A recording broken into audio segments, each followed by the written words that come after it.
मौन और मुस्कान। मौन और मुस्कान दो शक्तिशाली हथियार होते हैं।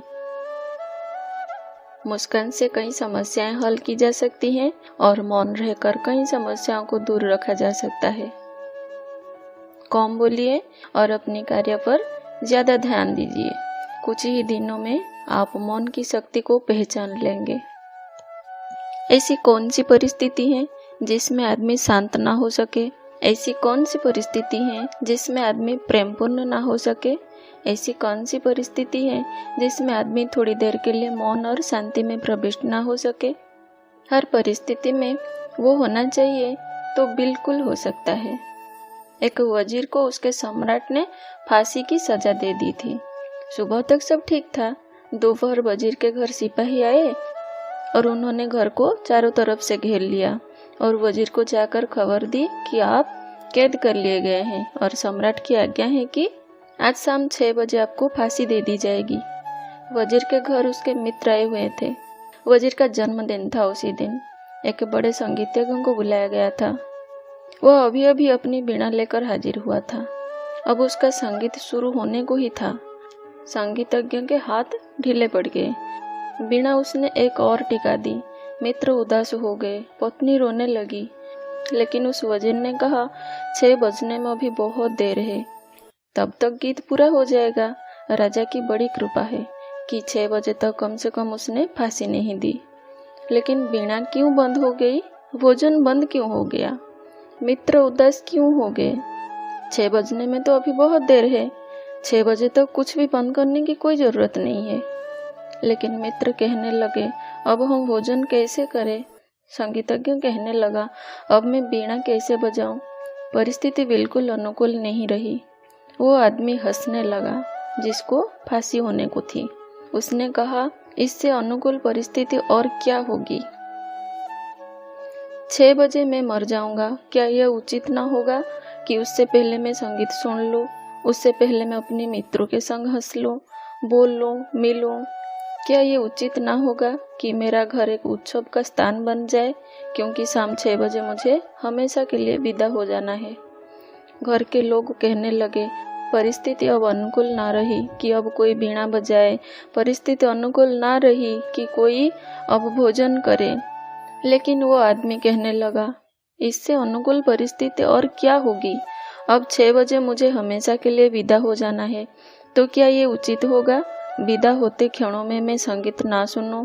क्या ये उचित ना होगा कि मित्र उत्सव करे? क्या ये उचित ना होगा कि मेरा घर के उत्सव बन जाए, कि जाते क्षण में मेरी स्मृति में वो थोड़े से पल टिके रह जाए जो मैंने अंतिम क्षण में अनुभव किए थे? और उस घर में बीणा बजती रही, भोजन चलता रहा। लोग तो उदास थे, संगीतज्ञ भी उदास था, लेकिन वो वजीर खुश था और प्रसन्न था। राजा को खबर मिली। राजा देखने आया कि वो वजीर पागल तो नहीं हो गया है। जब राजा घर पहुंचे तो घर में बीणा बजती थी। मेहमान इकट्ठे हुए थे। राजा जब भीतर गया तो वजीर खुद भी आनंद मग्न बैठा था। तो उस राजा ने पूछा, तुम पागल तो नहीं हो गए हो? खबर नहीं मिली है कि तुम्हें शाम को 6 बजे फांसी दी जा रही है?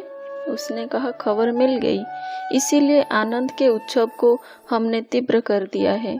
उसे शिथिल करने का तो सवाल ही नहीं था, क्योंकि 6 बजे तो मैं विदा हो जाऊंगा। तो 6 बजे तक आनंद के उत्सव को हमने तीव्र कर दिया है, क्योंकि ये अंतिम विदा के क्षण स्मरण रह जाएंगे। राजा ने कहा, ऐसे आदमी को फांसी देना व्यर्थ है। जो आदमी जीना जानता है उसे मरने का सजा नहीं दी जा सकती। राजा ने कहा, सजा मैं वापस ले लेता हूँ। ऐसे प्यारे आदमी को अपने हाथों से मैं कैसे मार सकता हूँ? ये करना ठीक नहीं होगा। जीवन में क्या अवसर है, क्या परिस्थिति है, ये इस बात पर निर्भर नहीं होता कि परिस्थिति क्या है। ये इस बात पर निर्भर होता है कि उस परिस्थिति को आप किस भांति लेते हैं, किस एटीट्यूड में, किस दृष्टि से लेते हैं। तो मुझे नहीं लगता कि कोई भी ऐसी परिस्थिति हो सकती है जो आपके जीवन में सुख आनंद की तरफ जाने से आपको रोकती हो। आप ही अपने को रोकना चाहते हैं तो बात दूसरी है। तब हर परिस्थिति को आप रोक सकते हैं। और आप ही अपने काम को ना रोकना चाहते हो तो कोई ऐसी परिस्थिति ना कभी थी और ना कभी हो सकती है। थोड़ा ध्यान से अपनी दृष्टि को देखने की कोशिश करें। परिस्थिति को दोष मत देना, थोड़ा ध्यान करना इस बात पर कि मेरा दृष्टिकोण, परिस्थिति को समझने की मेरी वृत्ति, मेरी अप्रोच, मेरी पहुंच तो कहीं गलत नहीं है, कहीं मैं गलत ढंग से तो चीज़ों को नहीं ले रहा हूँ।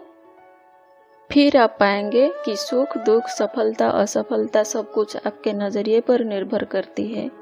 अपनी सोच बदलो, फिर आपको हार में भी जीत दिखेगी, दुख में भी सुख दिखेगा।